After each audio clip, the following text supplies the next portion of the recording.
And here's, I think, the kicker, right? Because if we're really at a true high vibration, Mhm. we are in our authenticity. We Right. are in a place of allowance. We are in a place of flow.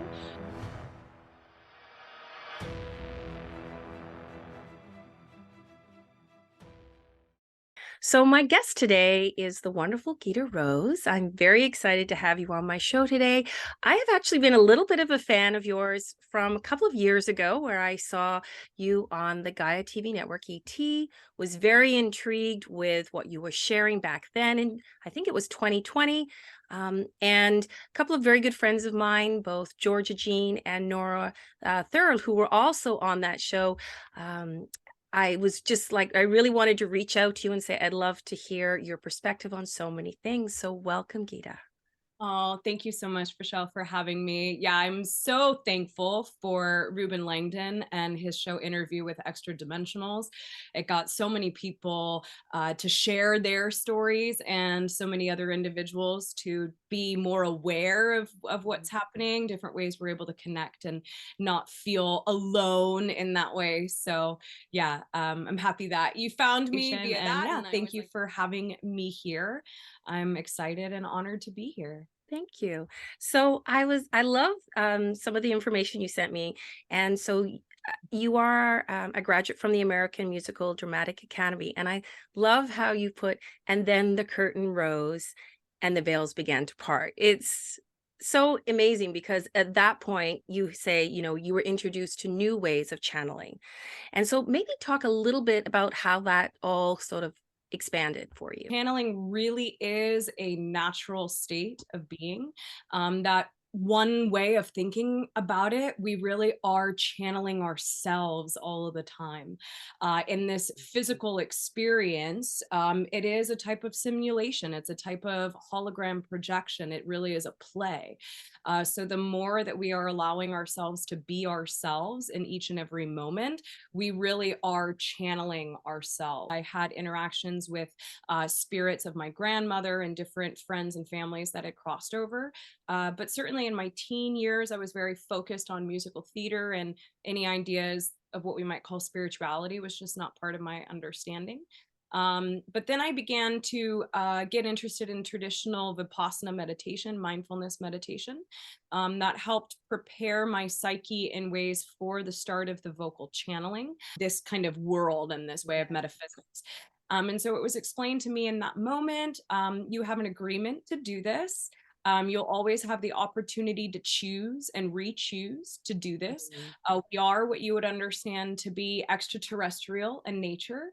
Um, and this is how we are making first contact, is what they shared with me. This is how we in our society, from the society of what I now know as the Yael, this is how they make physical contact with Right. different planets as an introduction. I think for at least some of the people that I've spoken to, and who have channeled or channel even through just receiving messages and sharing them or do the vocal channeling, it does take time. It's a transition. And a lot of it is kind of moving that ego or that head out of the way to allow what needs to come through.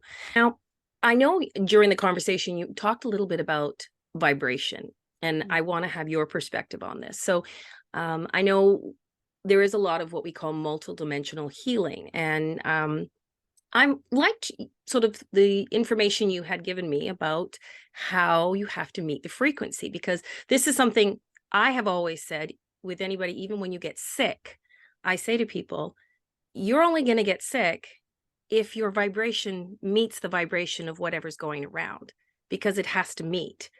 So you have to bring your vibration down in order for the two to meet. Now, I could be wrong, but this has always been my feeling. So for you to get sick, your vibration has to come down to meet that virus.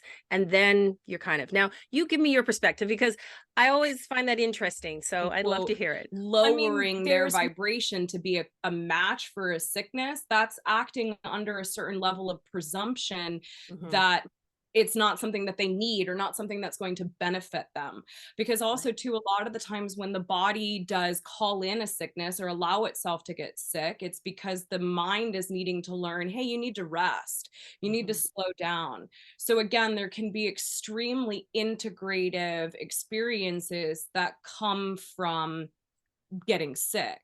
And we are acting at a, and here's I think the kicker, right? Because if we're really at a true high vibration, we Mhm. are in our on authenticity. We Right. are in a place of allowance. We are in a place of flow. Um, and so it's less likely in this way that we are going to attract and align a situation that's going to bring light to something, right? Because most Right. of the time when we're sick, it's because the Yep. body's like, hey, listen to me. You're not right. Slow down, please. Pay attention to me. But if we're paying attention to all aspects of self, we are then actually operating in a higher vibration. So it's not going to be needed and relevant to align with getting sick, if that makes sense. Yes. That our consciousness is in our body. From Right. their perspective, it's actually the other way around. Okay. Our body is in our consciousness. Okay. Everything that we are experiencing is a projection of our consciousness. Everything. Mm. We are not technically on a planet or even in a solar system or in a galaxy. Technically, it's inside of us. Wow. And so there's always the align with what you are not the vibration of.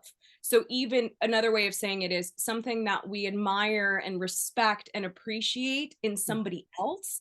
We can only see that because we have it within ourselves Ah, first and foremost. that's So interesting. yeah, it's beautiful, right? Because again, it's all one, right? We're Right. all one. It's all one moment, one pinpoint of creation being experienced from infinite perspectives. Mhm. You've got some people who are very open to it and then other people who are not open to it at all. They're just Yeah, like, "No." it's the individual that is not open to it. And again, everyone has their own process. Everyone has their Mhm. own unique lessons that they are desired to be taken through. Everyone has their own trail. Everyone literally is their own path back to themselves, operating from a little bit of an assumption that, oh, because these ideas work for me, this must be the path for someone Okay. else. It's not. So it's not even about, oh, they're not open to it or not. It's what is relevant for them, Right. what they're really needing for their unique soul experience. Experience.